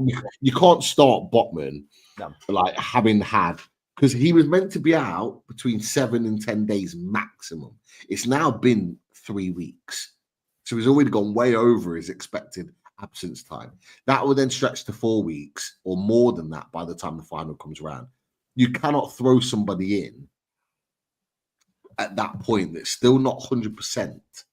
You know, at least when he came in against Spurs after 10 months out, he'd had like 2 months worth of training under his belt off the back of it. From what we're hearing, he's barely had a training session. So like, you can't then throw him in to a final after that point. So for me, like, Botman has to play against West Ham. I would even in the final consider, if Botman plays against West Ham, I'd even go into the final playing the back five. I'd go full on Arsenal. Exactly. That's what I go for it. Yeah, play Sean. And we know it works as well. Yeah. We know it worked against Arsenal. We don't know it can work against Liverpool. But yeah, no, that's what I do. But it all depends on Botman being fit. And then Shar likes to wander. Let him wander. Let him defend when he needs to defend, but then let him wander up and be, like he did against Arsenal, really. So let's see what bodies we have. But that doesn't work. That didn't work today. No. Let's go for. I'll mention this. Liam K 1998 says Liverpool play PSG a couple of days before the final. Does that benefit us? Potentially it can, but I don't know. I don't know. I mean, you could argue that it does, but then if they go and beat PSG 4-0, it's not benefiting us because it's just giving them even more confidence going into the final. But if PSG turn them over, gives them a few things to think about, doesn't it? But unfortunately, I just don't see it. But it's another game in their fixture schedule, so you could argue that it does benefit us. Mm-hmm. And they play them after us as well. So look, never know. It might be some injuries, some little niggles that rules them out. You see what this club and these players have reduced us to. We're hoping that our opposition are like tired, falling down. With that like Liverpool aren't laughing at Gordon being sent off today. Yeah, of course they are. Laughing at that. Of course they are. The Liverpool fans that I've heard and spoken to, they're like this. They're like, yes. They're loving the fact that he's done this. They're loving it. He's embarrassed us today by his decision because not only is he embarrassed himself and cost us, potentially a place in the quarterfinals by his stupidity. On top of that, he screwed himself and the club out of potentially going into the final with our strongest possible team. Like, he's threw a massive spanner in the works with that. Now, I'm not saying that we can't go and win. There have been worse teams that have gone into finals, Birmingham and Wigan being two examples in the Carabao and the FA Cup that have gone into finals against top teams and won. So there is a small chance, but Gordon would have massively helped our chances to win that, and he's thrown it away like massively. But with the Liverpool one, the difference is, boys, this Liverpool team and these top teams are primed to play Wednesday, Saturday. Yeah, This is the difference. They So are. like we're looking at this, and maybe this is part of what the club have done to Newcastle United fans in our minds, because they're making out that doing Wednesday, Saturday is like, oh, that's too much. These boys need a rest. They need to be wrapped in cotton wool and looked after. No, these are professional players. If these players that are playing for us want to play at the top level, you need to learn to play Wednesday, Saturday. Because I tell you what, Liverpool have been doing it all season. They topped the group in the Champions League. Right, yeah, okay, they went out in the FA Cup, but it was a change side. They're in the Carabao Cup final, and they're a crazy amount of points, top of the Premier League, because they can play Wednesday, Saturday. Pretty settled team. There you go. Yeah. I'd say for you, Wolfie, there's only one team that's better than this season as well. Carry on, move on. Yano, I've got to call this out. Yano says you can't say you can't throw someone in. Last cup final, our goalie hadn't played at all. So you're right in what you're saying, Yano. But we had no choice. Like Karius had to play. I think what we're saying about Botman is you don't want to be in a position where you bring someone in who hasn't kicked a ball for a month and go, oh yeah, play centre back against arguably the best team in Europe. If you can avoid it, you want to avoid it. I mean, technically speaking, yes, we could just throw him in, but you want to give him that West Ham game so that he gets through it. Even if you give him 75, 80 minutes of the West Ham game, sub him off and just have him ready for the final. In an ideal world, you don't want to bring in a player who hasn't kicked the ball for a month. You just don't want to do it because you're just asking for it. We hope this is the ideal situation. Well, not ideal, but the most ideal situation moving from now is that Botman has trained but just wasn't ready to play today. Trains all week and then plays against West Ham, and then trains after that and is ready for the cup final. That then is a different situation. He's had training under his belt. He'd have had a game under his belt, whether it's 60, 90 minutes, whatever he plays. That then puts him in decent stead for a cup final to be able to play. Because we know naturally Sven Botman is fit. He's a fit young lad. And as well as that, he's a bloody good defender. The best defender at this club. And so I play him no matter what. No matter what. Even if he's only 75% fit. Even if he's only trained for like one day before. I don't give a fuck. I will be throwing him in. I love it, Daz. I love it. For West Ham, you mean? I do it in Football Manager and it works, Pete. Are you on about West Ham or are you on about the cup final? No, I'm on the cup final. Cup final there. That one. Oh, jeez. No Just get him in there. Get him in. He is quality. He is absolutely quality. We've already touched on this, boys. Niall Power, aka Nihilator. I still love that name. Do you think Isak could play left with Wilson in the middle? We did touch on that slightly earlier. If that was the option, would you go for that? Would either of you go for that, knowing that you're happy with the left wing because you've got Isak there, or do you want predominantly Isak through the middle? Yeah, well, Wilson isn't going to score. That's the thing. So no. Yeah, through the middle. Like we talked about the opportunity of playing them as a two. I think that would be the ideal situation. Is that playing Wilson as the focal point and then Isak in and around him to be that sort of creator. Can still make runs in and behind, but they're supporting each other just as long as the setup behind those two is strong enough to be able to hold and do a job. You could argue that those two playing as a front two or Wilson and Isak in and behind is sort of like a maybe makeshift number 10. Then you've got Joe Linton on the left, Sandro, Bruno, and Murphy as an example. And then you got your back four, however you want it, Tino, Byrne, Botman in my choice, and Trippier is your back line and Dubravka in goal. Yeah, I did say Dubravka. Can you play that one just to make sure? Yeah. To be fair, Is he your cup final keeper, Pete? Yeah. Do you think Eddie Howe will start him? No, I don't. Do you think he's been brought in purely to play this FA Cup game, and then Pope will be back in for West Ham, and then do you expect Pope to stay in for the Liverpool final? Dubs for me. It'll be Pope, then Dubs. I don't see any reason why Martin Dubravka shouldn't start at West Ham. I think he should be number one at West Ham. But equally, if we have an absolute clanger at West Ham and we lose, I think he will change it again. I think we're in a position where both goalkeepers are kind of like that. Yeah, I said it before after the last review, is that Pope was here. His shoulder injury in that November 2023 has dropped him to here. And so therefore they're at the same level. And it's almost like who has a good game starts, who then has a bad game, the other person comes in, and it's going to be, I think it could well be like that until the end of the season. They're just going back and forth, which is not ideal. But yeah, I think Dubravka, albeit was for me a big part of the reason why we conceded the second goal against Brighton. I actually thought he came out and collected well. I thought he distributed well. And I'm not talking with his feet, I'm talking with his hands.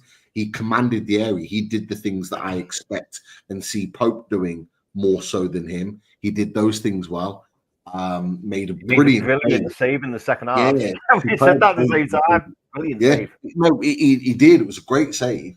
It kept us in the game. But yeah, no reason for me to see that Dubs isn't replaced. But hey, we're just mere mortals in this. We're mere minions in this world of football. We could say something, and on Monday next week it could be very, very different. Who knows? I'm going to give you the deciding vote here, Daz, because Pete thinks Dubravka, West Ham, Pope, Liverpool. I think Pope, West Ham, Dubravka, Liverpool. What do you think? I'm with you, Chris, all day. And I think it's going to be Pope against West Ham, but I think it's Dubravka in the goal for the final. Do you think he's been guaranteed? And obviously we don't know, do we? We don't know. But do you think he's been guaranteed the cup games? Because I just thought it was interesting that he came in today. I thought it was interesting that he got put in, and I was thinking, well, it is a cup game. Maybe part of the contract, because he's been dropped, hasn't he? And obviously, everyone made the big deal out of it, didn't he? I think Dubravka's wife was like, very upset, etc., etc. Or has he come in now as number one Pope, and he's gone, don't worry though, you've got the cups, you've got. No, I don't think there's anything like that set in stone, because then they wouldn't. They down tools. It is game by game situation, but I think he is alternating it, keeping them both on their toes.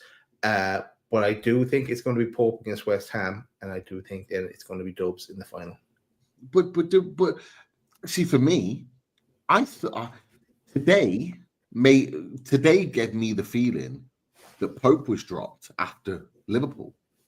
I didn't see it as a rest. I didn't see it as a Pope being rested. Yeah, when I said to you about, I think that when you asked me about whether I think Pope could play in the final, that's not. I wasn't saying that's what I wanted to happen.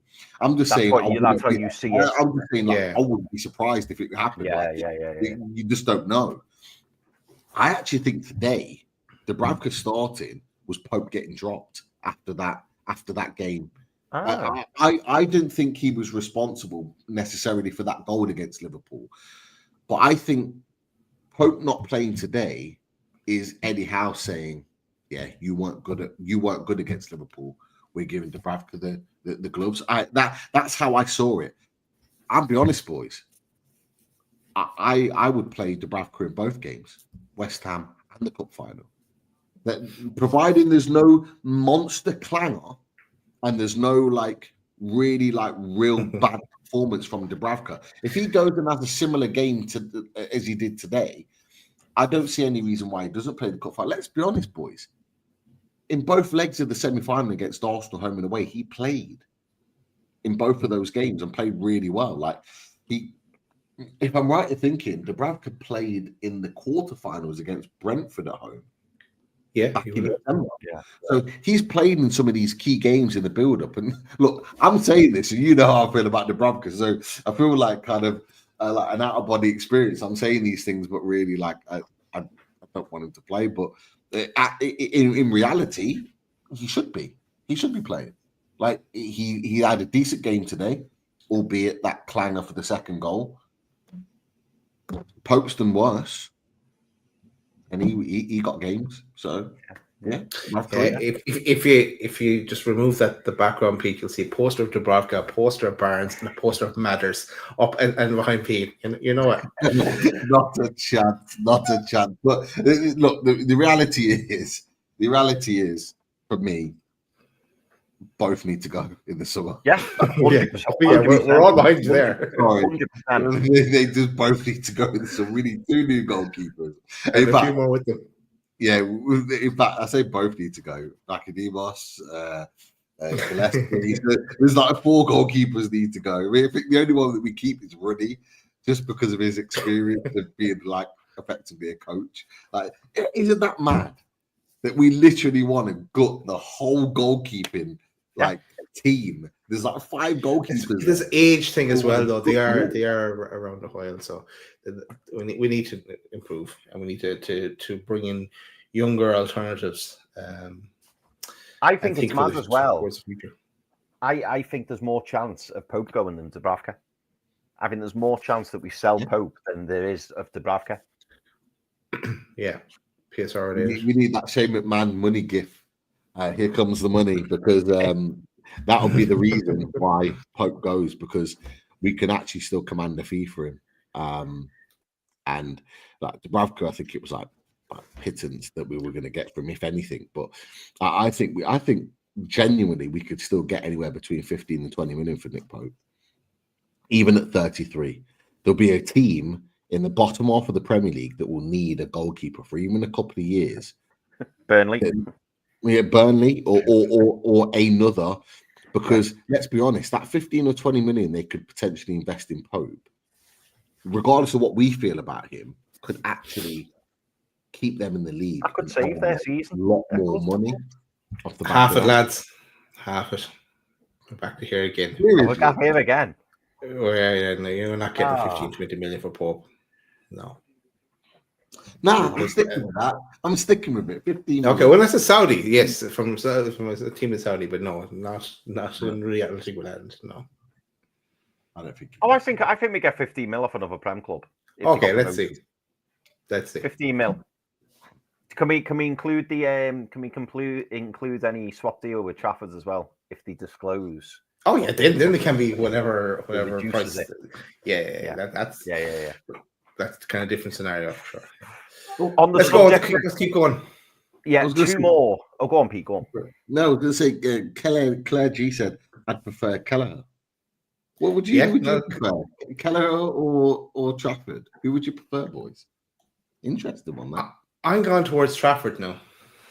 Again, I would have said Kelleher before, but I'm happy to see Trafford coming towards. And Kelleher is like about 26 or something like that. He's good keeper, and he will be on the move if he's any sense. He'll be on the move. But I'd rather Trafford now. I'm shamelessly flip-flopping. Originally, I said Kelleher over Trafford, and now I'm saying Trafford over Kelleher. And the reason I'm saying it is because of what I've seen this season from Trafford. And not just that Sunderland game where he saved those 2 brilliant penalties and give it loads to the Sunderland fans. I've seen growth in him. I saw arrogance, confidence. It reminded me a little bit of Jordan Pickford. As much as I don't like Jordan Pickford, it reminded me of Jordan Pickford. And it was almost like he believes in himself now. Because when I previously saw James Trafford, I just saw a young kid who lacked a little bit of presence in the box. Because I think when we were speaking about him, we said, didn't we? I don't know if he's got the presence. I don't know whether he'll command his area. I don't know whether he's too lightweight. I don't know.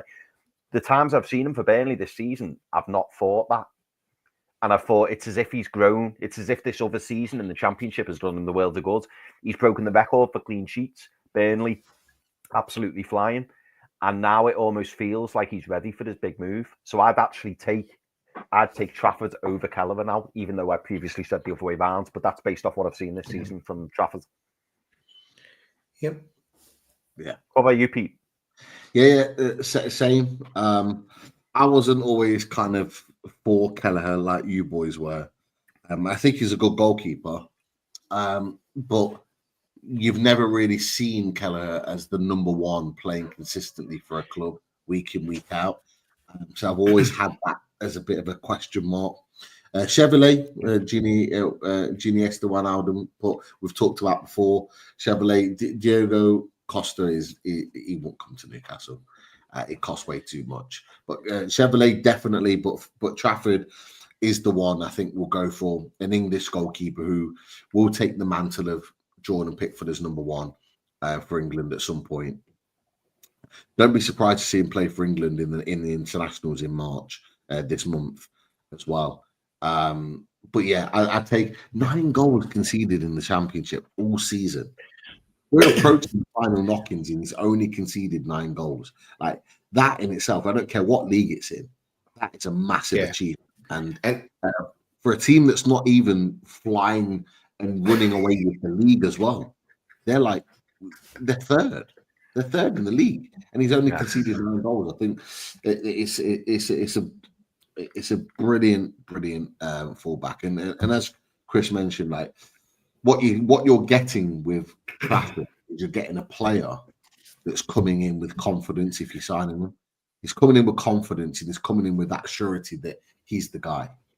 And look, if we can get Botman and a top-class centre-back to go alongside him, and he's got that even more solid surety around him, it can only be a good thing for Newcastle United. So yeah, I'm with Trafford. And you could say why not both Kelleher and Trafford, but Kelleher, when he goes, he's going to be going to be number one because he's been the backup keeper in Liverpool for so long. He wants to, and as well for international as well.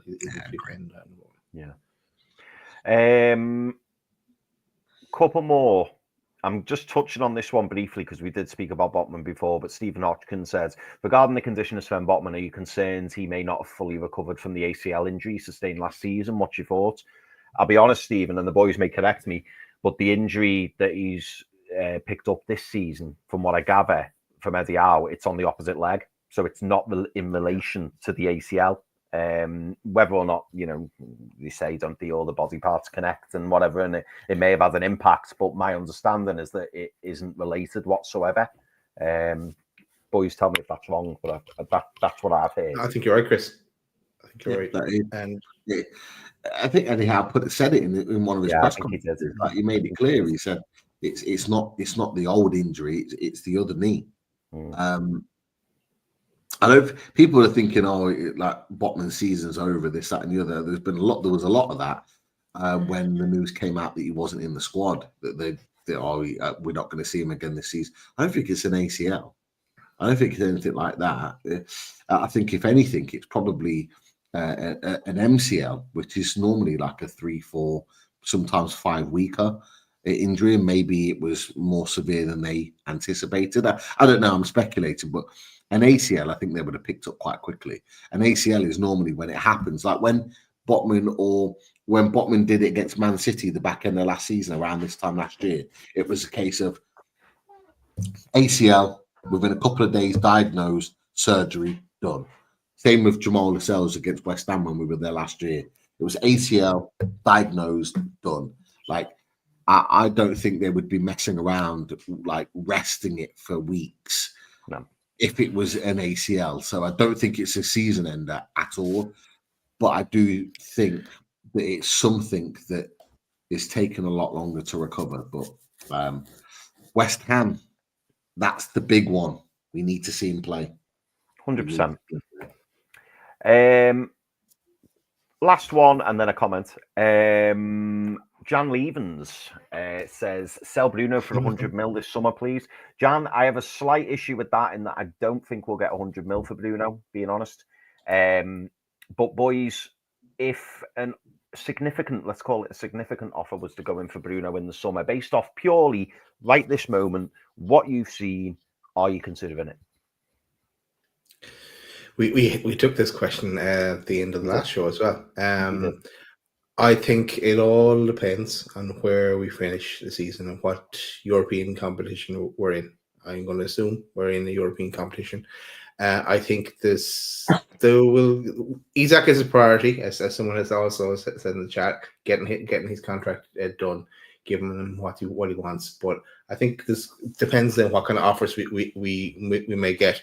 If we're even thinking about offers for Bruno, why not think about offers for Gordon as well? If that's the case, don't want either of them to be sold, but everyone may have a price as well. But I'm not. I'm saying no comment on anything like that at this stage. Yeah, Pete. I agree. I don't think we get 100 million for Bruno. I think it'll be less than that. I think it'll be anywhere between 85 and 90 million maximum, in my opinion, that we get for Bruno. But if a bid comes in of that ilk, I think he has to leave. I think he'll have to leave. Just my personal opinion. I think we talked about his age and we talked about where he's at in his career. He'll want to win trophies somewhere, and a team that will be bidding that sort of money for Bruno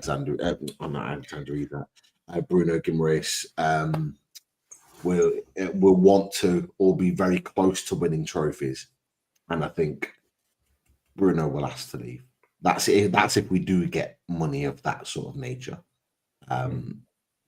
There's no guarantee that we do, but yeah, if that was the case, it'd be a lot less than 100 million.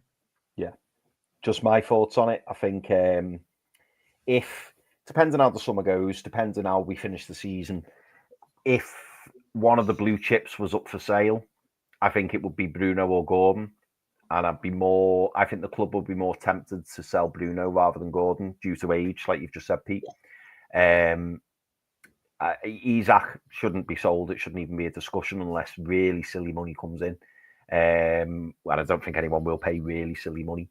I think Botman stays. I think Tonali stays. And I think Isak stays. And so I would say Gordon or Bruno. And I think they would prefer Bruno to go because of Gordon's age. But yeah, we'll have to see, I suppose. But until the money gets put on the table, I suppose it's not really a question. And let's not forget, we paid 40 million for Bruno. A significant chunk will have been wiped off because we'll have paid it.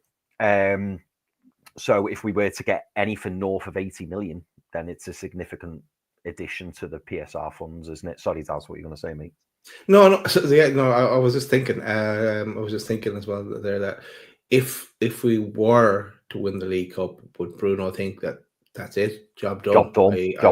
I done what I set to achieve at Newcastle, and maybe now I need to see out my career in the Champions League, and he'd be also thinking about the World Cup as well in his place with Brazil. So it's an awful lot of permutations to consider. I think we can't make any kind of big decisions on that one yet until we get to the summer. You could argue a number of players might feel that way. A number of players might feel that way if Newcastle lift a trophy because they've written themselves in folklore, and then they could go, do you know what? I've done what I came here to do. A number of players could think like that, being honest. There's only a few that could go higher than what we would be if we win a trophy. So if we win the trophy, let's not forget we get European football. If it's Carabao, we get the Europa Conference. It's not the FA Cup, but we would have got Europa League, but we can still get that in the league, or even Champions League in the league as well. And at that point, there's a chance that the majority of those players are going to stay. It's only like your Isaks and your Brunos that I genuinely think maybe add a Tonali in there. There's those three players that could genuinely leave this summer and go to a team that could actually win the Champions League. Competitions. I think if we get Europa Conference League, I think a lot of those players stay because I think they'll think that we've got a genuine chance of winning it. And this is what a lot of people kind of like discard Europa Conference League. It's a European competition, and and most of the teams in there are winnable. The English team that plays in the Europa Conference League are normally the strongest, or one of a small pool of teams that are strong. And Newcastle will be looking at that. If we get Europa Conference League, we invest in this team in the summer, you've got to think to yourself, we're going to be in a Chelsea situation where you're thinking, we can go and actually win that competition and lift a European trophy. That should be motivation for a number of those players to go, let's go win a trophy. Let's go win it. Let's give it one more year, at least, yeah. There you go. I suppose my comment was more in the direction of the likes of Kieran Trippier, where, you know, the way he wanted to leave and then he stayed and then the club haven't released him. I think it will come to a point, if we were to lift the trophy, where he'd go, right, I'm definitely going now. I've done what I came here to do. You've got to let me go. Whereas if we don't win anything this year, they might go, oh, please, just give us one more year. Just give us one more year. And he might think, you know what, one more year. You know, players like that, you're right. There's only 2, 3, 4 who would move up. The likes of maybe Trippy, you could argue maybe the chance of moving up is gone now.